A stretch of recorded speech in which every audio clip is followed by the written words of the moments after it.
शेगाव, जिथे संत गजानन महाराजांची समाधी आहे. शेगाव ओळखले जाते इथल्या स्वच्छतेसाठी, आपुलकीने बोलणाऱ्या माऊलींसाठी आणि सर्वात महत्त्वाचं म्हणजे गजानन महाराजांच्या सहवासासाठी. इथल्या मंदिराच्या कणाकणात आपल्याला महाराजांचा सहवास जाणवतो. इथे आलेला प्रत्येक व्यक्ती इथून आनंदी होऊन जातो. अशा या सुंदर शेगावमध्ये तुमच्या सर्वांचे स्वागत आहे.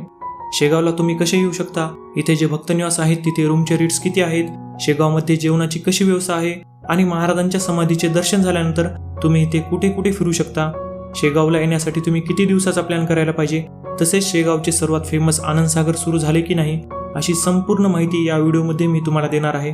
तर हा व्हिडिओ शेवटपर्यंत पूर्ण बघा. जय शिवराय मित्रांनो, मी प्रतीक कदम. आजच्या या व्हिडिओमध्ये तुमच्या सर्वांचे स्वागत आहे. मित्रांनो, शेगावला येण्यासाठी सर्वात बेस्ट ऑप्शन आहे म्हणजे ट्रेन. तुमच्या जवळच्या रेल्वे स्टेशनवरून तुम्ही ट्रेनने शेगावला या. शेगाव रेल्वे स्टेशनला आल्यावर स्टेशनच्या बाहेरच तुम्हाला शेगाव संस्थानच्या या बसेस मिळतील, ज्या एकदम फ्रीमध्ये तुम्हाला मुख्य मंदिर परिसरात सोडतात.